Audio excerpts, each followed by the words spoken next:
Et on se retrouve avec Jessie. Bonjour Jessie. Bonjour Martin, bonjour Yannick. Salut. Et avec Johan, donc pour vous parler de jeux Atalia, des jeux qui sortiront donc chez Atalia. Atalia, on le rappelle, c'est un distributeur qui produit des jeux de société qui viennent de différentes maisons d'édition. C'est pas des jeux qui sont publiés par Atalia dont on va parler aujourd'hui. C'est pas édité par Atalia, Oui. Ils sont localisés. Ils sont localisés Ils sont quand même, localisés. c'est-à-dire qu'il y a un travail dessus, Oui. au niveau de la langue déjà, puisque vous allez trouver des textes Exactement. en français à l'intérieur.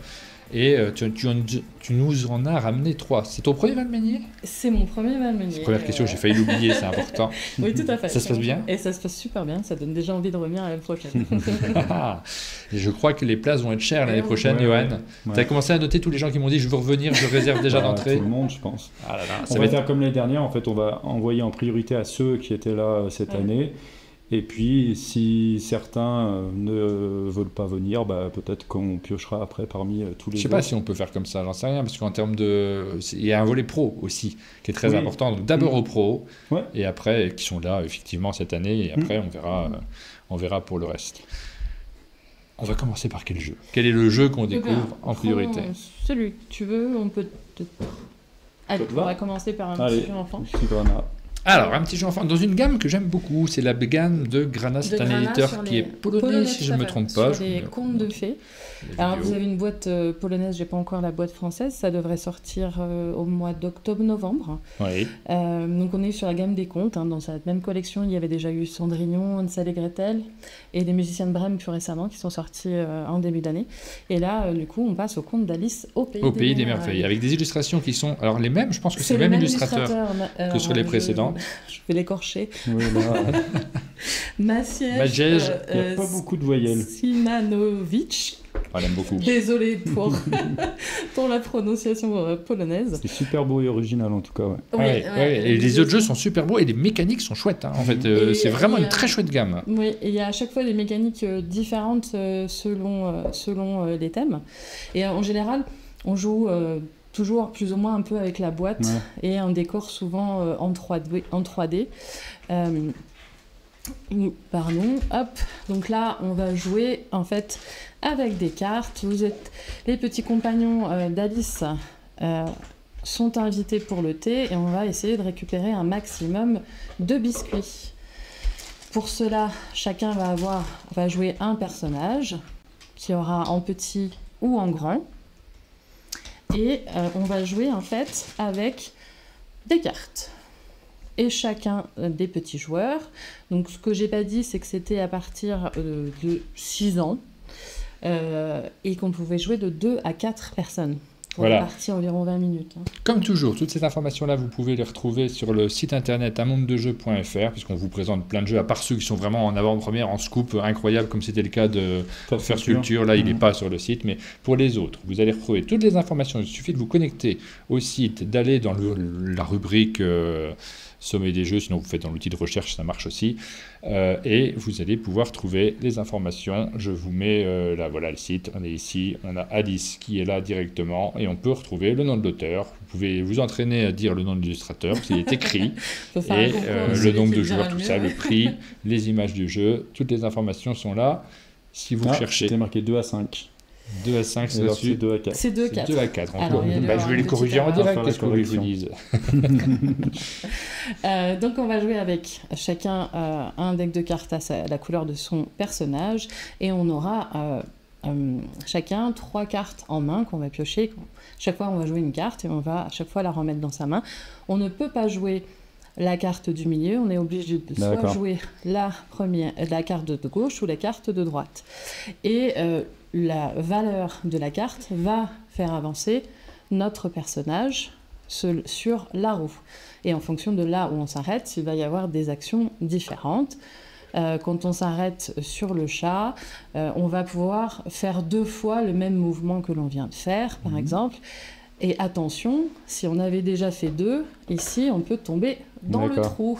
Ah hey. Et le trou du lapin. Et pour sortir du trou du lapin, il va falloir à ce moment-là, ensuite, au prochain tour, jouer une carte qui va déterminer le nombre de tours de l'horloge que l'on va pouvoir faire, qui va désigner la carte où on va pouvoir sortir. Et on décide sur les 3 tours celui qui nous intéresse le plus. Éventuellement, on essaye d'aller sur une case qui va éventuellement nous rapporter quelque chose et ensuite on s'y place. Mais si on passe par la chenille, on va pouvoir grandir ce personnage. Mais attention, il ne pourra y avoir qu'un seul grand personnage sur le plateau. Ce qui fait que si un autre joueur passe celle-là, on devient plus petit. Et ce personnage, lui, ne peut pas tomber dans le trou du lapin. La partie se termine quand on a tous joué nos cartes. Au fur et à mesure, on va pouvoir gagner des petits biscuits. Ici, à chaque fois qu'on passe par le thé du chapelier, on rapporte soit un grand biscuit qui a une valeur aléatoire de 3 à 5, qui sont super jolis. Hop. Ou des petits biscuits qui sont tous identiques et qui valent 1 point. Et là, on a des valeurs aléatoires qui vont de 2 à 5 points. Et à la fin du jeu, on regarde celui qui a le plus de points à niveau de ces biscuits qui va remporter la partie. Voilà pour ce petit jeu-là. On me demande la date de sortie. Moi, je ne l'ai pas trouvé, donc je ne l'ai pas écrite sur le site. Exact encore à fournir, mais c'est aux alentours d'octobre-novembre. Octobre-novembre. Voilà. Il sera au prix de 21 €, comme toute la canne. Je crois que c'est pas mal fait sur le site d'Atalia. Quand on se connecte sur le site, il y a maintenant une liste avec des dates approximatives. Oui. De remarquer, parce que c'est moi qui l'ai fait. Ah, c'était pas le cas avant. C'est un truc que j'ai remarqué il y a quelques mois. C'est nouveau. Donc oui, j'essaye de le mettre à jour au fur et à mesure, mais comme vous le savez, parfois on est tributaire forcément, c'est pas forcément tout un tas d'aléas, et du coup, oui. Donc maintenant, on peut trouver parfois la date de sortie. Là, je peux pas donner exactement la date de sortie, mais ce sera aux alentours d'octobre-novembre, et ce sera mis à jour sur le site. Pour notre cuisine interne, quand on cherche, parce qu'on remplit toutes les fiches, on le faisait déjà bien avant d'avoir un site, on remplit les fiches, on cherche les dates de sortie, on a une liste de sites où on peut faire confiance, donc on y va. C'est le cas du site d'Atalia, où on peut voir le guide des sorties. C'est le cas chez Pixie Games, il y a des dates de sortie qui sont clairement indiquées. C'est pas le cas de tout le monde, mais c'est tellement agréable quand on travaille là-dessus de ne pas avoir besoin d'envoyer un mail pour trouver les infos. Donc bravo pour ça. Merci beaucoup. Peut-être commencer par Comet, allez, Comet. Là, on est dans un jeu initié. Donc là, j'ai également amené la boîte en version anglaise pour l'instant. Elle va être donc localisée. Là, ça sort a priori mi-novembre. Ça va arriver chez nous. Pour baisser un peu pour que ce soit dans le cadre. Comet, ça c'est un jeu qui est publié à l'origine. Alors c'est Our à l'origine? Non, c'est Funtails. Our va aussi le localiser pour l'Allemagne. Et nous allons le localiser pour la France. Je sais qu'il y a un partenariat historique avec Our. Tout à fait. Qui est vraiment très... c'est très fidèle à Our de manière générale. C'est un partenaire précieux pour nous et avec qui on collabore étroitement. Donc voilà, tous les jeux de Our ne sortent pas chez Atalia? Il y a une sélection? Pas tous, mais une grande partie sort chez nous, mais pas tout, non. Ouais. Alors, Comet, de quoi s'agit-il? Quand on regarde le graphisme, Johan, j'ai l'impression que c'est le genre de jeu sur lequel, parce qu'on ne va pas se cacher, on fait un peu moins du jeu pour enfants habituellement. On se dit, il y a des dinosaures. C'est très coloré, mais malgré tout, on sent quand même que ça a l'air d'être au moins de l'initié. Il y a des dinosaures. Tout à fait de l'initié. Tu connais les noms des dinosaures, toi? Souvent, les geeks sont au point sur les dinosaures. Ça, c'est un peu... Moi, je les connais. Là, c'est un chèvresaure. Là, c'est un casque-clator. Ça doit être un raptor. Oui, ça ressemble à un raptor. C'est vrai que sur les couleurs, on est libre. Et il y a vraiment un chèvresaure, là. Il y a une superbe DA sur ce jeu. On est vraiment tombé, toute l'équipe, amoureux de ce jeu. On va pas s'aventurer plus sur le nom des auteurs. Un Krakoukas, là. Peter Prince, l'auteur. Ça va, c'est... l'idée. Et ça, mécanique. Ah oui, c'est bizarre d'avoir ces trois... C'est le développement. Ah oui, d'accord. Donc c'est rare quand même qu'on voit ça auteur, développeur, alors qu'on devrait quand même les mettre je suis assez d'accord. En avant parfois, et donc l'illustrateur, ok. On vérifie si la fiche n'a pas d'erreur. Là, c'est... J'espère que j'ai envoyé. J'ai corrigé l'autre. 2 à 4 joueurs pour Comet. 60, c'est bon. C'est marqué 45-75, donc c'est bon. Oui, on est à peu près aux ces alentours-là. On a redit. Donc là, on est vraiment aussi sur un jeu initié à partir de 12 ans, de 2 à 4 joueurs. On va être sur un jeu... de course, de construction de decks avec des cartes que vous avez l'air magnifiques, qui sont rangées dans des boîtes superbement illustrées et avec une carte. L'idée, ça va être vraiment d'aller sauver les animaux préhistoriques d'une comète, comme le titre l'indique. C'est vrai que c'est le titre du jeu. qui va arriver. Hop, je vous montre un petit peu. J'adore le look de la map. Ah, bah ça, nous, on a des repères. Hein. Dès qu'on voit des hexagones, en général, on se dit... Non, mais c'est pas des tuiles. Est-ce que c'est pas First Culture? Ça fait un look bien coloré, bien familial, mais... Puis quand il y a de la géographie, de toute façon, en fait, c'est de la profondeur à pas cher, comme je dis. C'est-à-dire que ça va être... En fait, il va y avoir de la profondeur grâce à la géographie, et enfin, ça fait toujours des jeux malins, en général. Et donc, nous allons avoir des cartes en main. Hop, on va construire une pioche, évidemment, et on va mettre à la fin une comète. À partir du moment où la comète va arriver, on va plus avoir le droit de piocher de cartes, et la course va s'accélérer. Mais l'idée de base sur les cartes, ils ont tous une valeur de nid, qui vont représenter le départ des animaux que l'on va placer avec un pion. Et il va falloir après les déplacer pour aller les apporter à la caverne. Et là, ils vont être sauvés. Une fois qu'ils seront sauvés, on va pouvoir se servir de leur habilité en inclinant les cartes sur le côté. Et à chaque fois qu'on va faire une action de repos pour repiocher les cartes, on va pouvoir réengager les cartes. Et les cartes vont servir à la fois... c'est chouette, ces petites boîtes, j'aime bien. Ah, elles sont belles, hein.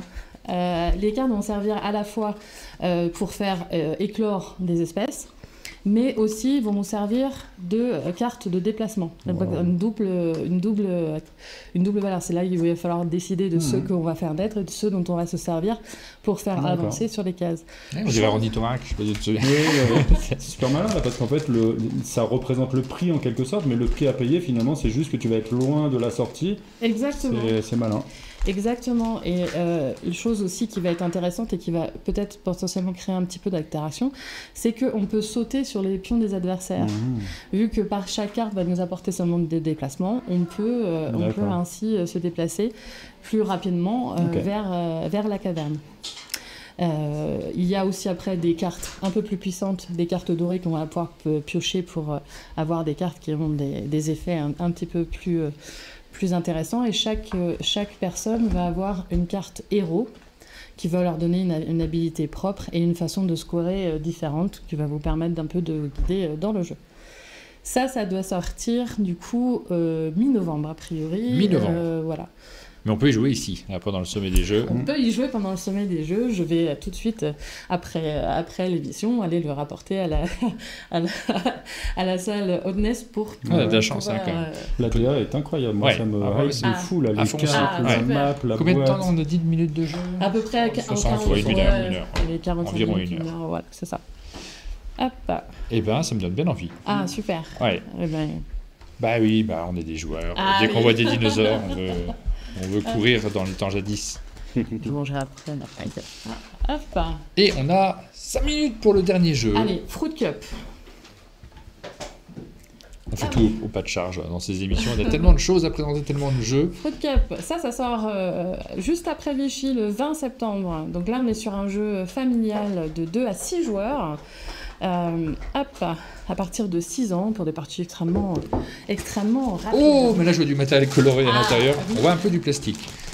Il y a un petit peu du plastique. Hop. C'est ce qui va en faire un coût aussi extrêmement attractif, puisque ce jeu qui peut se jouer à 6 va être au prix de 25 €. Ah oui. Et oui, avec tout ce matériel-là. Donc chaque personne va recevoir un deck avec des éléments de fruits. Hop. On sent que c'est pas forcément lors de la même soirée jeu qu'on va enchaîner Comet et Fruit Cup. Alors rien n'est impossible, hein, mais bon. Entre deux gros jeux, pourquoi pas, Hop. Et chacun va recevoir du coup un plateau joueur avec des petits tokens qui vont aller de 9 à 0. Le but du jeu va être de faire des recettes, mais ça va être un jeu de rapidité, d'observation et de déduction. Il y a plusieurs niveaux de difficulté sur les recettes. 1, 2, 3, 4, 5, 6, hop. Et ça va vraiment être la course, c'est-à-dire que le premier joueur qui pense avoir réussi sa recette. Donc, le joueur va ainsi placer tous ces éléments dans son gobelet avec sa cuillère. On n'a pas le droit d'aller avec d'aller chercher des éléments avec son doigt, seulement avec la cuillère. Et vous allez avoir des recettes. Donc il y a plusieurs niveaux de difficulté. Oui, il faut de l'habileté pour réussir à les récupérer. Il faut de l'habileté, de la déduction et de la rapidité. Donc il y a plusieurs niveaux, soit on met directement la recette et du coup il va falloir laisser dans le gobelet les éléments qui sont demandés par le roi singe qui veut une salade bien précise. Ou vous avez un niveau où il va falloir déduire. On sait que là, il n'y aura pas besoin, il ne faudra pas d'éléments verts, pas d'éléments jaunes, il y aura ces 2 éléments en rouge et 3 de cette forme, mais dont la couleur grise n'est pas la couleur n'est pas mentionnée. Donc on va faire à ce moment-là, comme ça, la recette. On prend son gobelet et sa cuillère et ok. Il faut que j'arrive à attraper. Faut les enlever ceux qui ne sont pas là, en fait. Faut enlever ceux qui ne sont pas là. Ah, oui. Mais rapidement. Oh, bon, non, moi j'ai tout le temps, je suis pas pressé. Hop, mais non, ça y est. Ah, je suis perdu. Je commence très mal. Allez. Hop. J'enlève ça. Il n'y a que 2 verres, donc des trucs c'est super dur. Ça. Hop. Mais non, c'est pas trop dur. Arrête, c'est facile. Moi, je pense que c'est bon. Déjà, faut enlever ça. Ça, c'est pas bon. J'ai commencé avant, hein, mais bon. Et là, dans ces cas-là, on a fini, hop, qui est là. Et là, j'en ai plus qu'un enlevé, c'est celui-ci. Voilà. J'ai gagné parce que tu as commencé. Oui, je pense que tu as été plus vite en réalité. Ouais. Et après, on vérifie évidemment les recettes. Si par exemple la solution n'était pas bonne dans ta recette, tu seras rétrogradé. C'est pas si simple, hein. C'est pas si simple. Ouais, il faut déjà faire le tri dans sa tête. J'imagine là, quand il y a de la déduction. Parce et ça, c'est les recettes faciles. Hein. Ouais. Ça, c'est les recettes faciles. Du coup, quand il y a un peu de déduction, ça prend un peu plus de temps. Mais en même temps, il faut être le plus rapide parce que si on veut marquer le plus de points, il faudra être le plus rapide. Voilà. Ça marche toujours bien, ce genre de jeu. Hop, Fruit Cup, vous avez la fiche. Comme d'habitude, sur le site amondejeu.fr, vous pourrez retrouver les informations et on mettra le lien vers la vidéo en dessous de la fiche aussi pour ceux qui voudront l'explication. Est-ce que je peux parler 30 secondes de Tangram City? Je ne l'ai malheureusement pas. Ah oui, c'est vrai qu'il y avait Tangram City. Un jeu d'Uwe Rosenberg qui va sortir également en même temps que Fruit Cup. On connaît bien, un jeu qui est sorti à... inconnu du monde du jeu. Un jeu qui est sorti à Essen l'année dernière, qu'on a pris avec Aline. On l'a acheté direct. Mais pas vraiment, parce que c'est pas des polyomino, c'est des tangrammes. Et du coup, c'est un peu perturbant après à placer sur les plaques. Et du coup, là, ça va être un jeu qui va être de 1 à 5 joueurs, toujours aussi à 25 €. Chacun va avoir son petit set de tuiles et on va révéler des cartes avec la forme qu'on va devoir chacun placer sur notre plateau. Mais c'est pas si simple parce qu'il y a aussi les tuiles sont recto verso. Vous avez un côté noir, un côté vert et il faudra préserver un équilibre nature. On y a joué, Martin, après Essen. J'adore le look aussi de ce jeu. J'adore, ça donne vraiment envie de jouer. Juste. Moi, je prends toujours les jeux de Rosenberg à Essen. C'est le seul truc que je prépare avant d'arriver. Combien il a fait de jeux cette année et je les achète tous. Moi, j'adore ce jeu parce que je suis bien meilleure carte. C'est faux. C'est absolument faux. Les dernières parties, je l'ai gagnées. Alors, c'est bon. Hein. Non, mais là, il est très accessible, hein, c'est vraiment familial, puisque c'est à partir de 8 joueurs. Mais je vous ai mis l'affiche pendant le... Et le côté Tangram apporte vraiment quelque chose à tous les jeux de polyomino. Il y a des gens qui en ont marre des jeux de polyomino. Moi, j'en aurais jamais marre, mais là, ça apporte vraiment quelque chose. Et puis le fait qu'on doive les retourner, qu'il y ait la couleur, là, à faire attention, c'est vraiment top, On a 5 minutes pour faire le jeu de questions. On va y aller au pas de charge. Attention, jeu de questions. Allez. Tu as le choix, tu as entendu le principe. Tu as le choix, tu as le droit d'avoir 5 questions. 5 questions qui vont être piochées parmi le questionnaire d'Aline. C'est des questions à 3 points, elles sont très très dures. Elles sont très très dures. Mon questionnaire, elles sont ultra simples. Oui, mais alors, ça va dépendre dans quel domaine. Les questions valent 2 points. On va commencer alors avec une question simple par mois. Oui. Par mois, voilà. C'est difficile. Non, elles sont faciles, elles valent 1 point. Ça dépend des personnes. Ça dépend des gens. Crescendo peut-être. Allez. Oh, c'est une question sport, dis donc. Ah non, voilà. Ouais. Pas bien fait. Alors, elle n'est pas très très dure là, franchement. Celle-là, si tu l'as pas, je suis un petit peu déçu. J'arrive à la fin de la question. Hein. En plus, la pression de ne pas devoir le décevoir. Quelle est la devise des Jeux Olympiques? Faut-il? C'est vraiment facile ça. Je la connais pas. Il y a peu de monde qui la connaissent, je te rassure tout de suite. Il y a très peu de monde qui la connaissent. Ça pourrait être facile, mais en vrai, c'est pas la devise de la France. Hein, donc, j'ai vu la cérémonie d'ouverture, donc ils ont dû l'annoncer à un moment donné. Mais pas tellement en avant, je sais pas. Il me semble qu'à un moment donné, tu crois ils en parlent, mais je saurais même pas redire. C'est un peu ta devise d'ailleurs, je crois. T'as un peu la même devise que les Jeux Olympiques, tu m'as déjà dit. Ouais. La géographie, c'est la vie. C'est, bravo Tamar, très joli pseudo, c'est plus vite, plus haut, plus fort. Ah bah si, tu vois. D'accord. Alcius, Citius, Fortius. D'accord, j'avais jamais entendu. Ah, bah, deuxième question, alors tu choisis quel questionnaire? Aline. Ah, les questionnaires d'Aline, c'est toi qui les as? Oula, tu les as pas de tête? Tu sais qu'on est au bout de tes questions, hein. Il va falloir que... Non, je vais les dire dans le micro. Dans quel film Harrison Ford joue-t-il un touriste américain à Paris qui mène une enquête avec Emmanuel Seigné? Ah. J'espère qu'elle a mis un... Un magnifique accent. J'espère qu'elle a mis un pansement, Emmanuel. Là, je vois pas. Avec Emmanuel Seigné. C'est un film de Polanski? Lune de fiel? Ouais, dis donc que tu mérites quasiment un point juste pour la tête. C'est pas ça, par contre. C'est Frantic, le film. Ah, Frantic. Ah, dommage, ça fait pas de point sur cette question. Elle a dit que je méritais un point Non. quand même. C'est moi qui décide.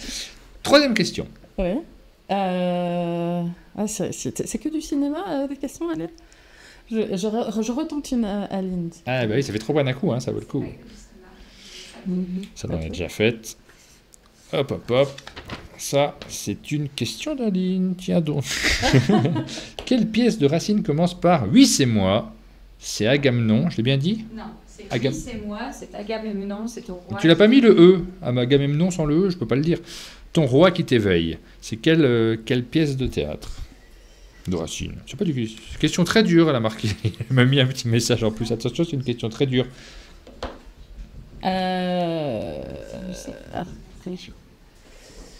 Ouh là là là là. Quand je vous ai dit que j'allais faire 0, je mentais pas. Hein. C'est très dur. Moi, je l'avais pas. Hein. Non, j'ai pas la ref là. Je dois t'avouer que. Dans le couloir, c'est trouvé. C'est trouvé dans le couloir. Il s'agissait dans le couloir. Iphigénie. Iphigénie, bravo. Bravo. Mais c'est. Mais un peu. Ils ont le droit d'avoir les points là. On est sur la 4e question. Elles sont dures, celles d'Aline. Je le déconseille. Oui, allez, une question dure, comme ça j'aurais. Ah. Pas trop difficile. Donc moi, c'est jeu de société, hein, désolé. Oui.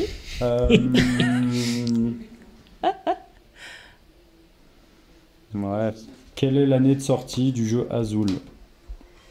C'est pas si simple. Hein. C'est pas si simple. C'est pas si simple. C'est pas si simple. Le premier, du coup, j'imagine. Ouais. 2019. C'est 2007. Ah oui, c'est si vieux que ça. Bah ouais. C'est si vieux que ça. À moins que je me sois trompé. C'est 2017, tu t'es trompé. 2017, d'accord. C'est impossible 2007. Bon, hein. Ouais, ça me paraissait. Ça me paraissait aussi incroyable. Ah, le mec il pose des questions, il connaît pas les réponses. Hein. Super. Hein. Il y a des bonnes réponses en Et t'avais la bonne réponse? Il fallait me souffler là. La dernière question, c'est la dernière question. Attention, il faut avoir au moins un point pour avoir le droit de gagner la fiche bingo. Ah là là, la pression. Ouais. Allez, Martin. Ah, c'est une de mes questions. Ça va, elles sont pas trop dures, mes questions dans l'ensemble. Tout va bien. Tu dis ça pour toutes les questions, mais... Alors, t'es pas sans savoir qu'il y a eu des Jeux Olympiques en France. Encore les Jeux Olympiques. Cette année. Et dans 4 ans, où auront lieu les Jeux Olympiques en 2028? Ah non, je ne suis pas du tout le sport, mais vraiment pas du tout. C'était... Alors, la cérémonie ça sera la clôture, 3e fois. Ouais. Il y a eu quelqu'un de très célèbre qui a participé. T'as pas entendu parler de ça, même en s'intéressant. Et Tom Cruise qui a participé, effectivement. Tom Cruise, ouais. Qui a participé. Pourquoi? Parce que ce sera aux États-Unis. Ah, alors dans quelle ville? Une ville en rapport avec Tom Cruise? Je ne connais pas l'origine de Tom Cruise. Non, mais par contre, il y a un travail qui consiste à être acteur de cinéma. Hollywood, enfin Los Angeles. Oui. Los Angeles, c'est une bonne réponse. Pas du tout été là. Les Jeux Olympiques, ce sera la 3e fois que les Jeux Olympiques auront lieu à Los Angeles, comme les Jeux Olympiques ont eu lieu 3 fois à Paris et peut-être à Londres. Je crois qu'ils ont lieu 3 fois à Londres aussi. J'ai un petit doute, mais il me semble. Vous corrigerez si je dis une bêtise. Je ne pourrais pas contredire. Voilà pour ces questions. Merci beaucoup, Jessie, pour cette présentation du jeu. Merci beaucoup. On arrive à la fin de cette petite séquence. Restez en ligne. On va continuer à parler de jeu. Évidemment. Restez en ligne puisque nous allons recevoir tout de suite. On une partie, alors je ne sais pas ce que je dois annoncer, RepoProd, Game for Lab, RepoProd. On est sur du RepoProd juste après la petite pause. Et là aussi, il va y avoir du scoop, il va y avoir des jeux en avant-première, des surprises, des choses auxquelles on a joué et dont on va pouvoir vous parler. Petite pause, on se retrouve juste après.